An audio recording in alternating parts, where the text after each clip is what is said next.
বাবু বানিয়েছি। কি বানিয়েছো? বাবু। বাবু? হুম। কোথায় বাবু? ওই তো। এটা বাবু? হুম। হ্যাঁ। বাবুর মাথা কোনটা? এটা।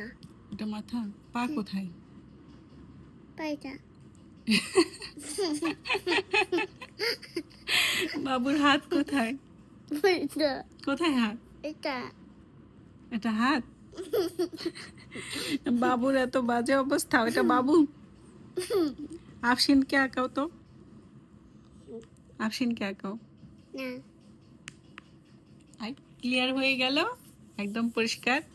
আবার ক্লিয়ার করো। এই যে আবার আঁকাইছো তুমি, ক্লিয়ার এটা। করো। আবার হাত দিয়ে কেন, পেন দিয়ে লেখো। আর এটা ম্যাজিক। এটা ম্যাজিক। হ্যাঁ, ম্যাজিকের মতো মিশে যায়, ম্যাজিকের মতো পরিষ্কার হয়ে যায়। নখ দিয়ে না, তুমি পেন দিয়ে লেখো। এই যে পেন আছে সাথে, ডিলিট করো। এই যে ডিলিট বাটন আছে, এটাতে চাপ দিলেই পরিষ্কার।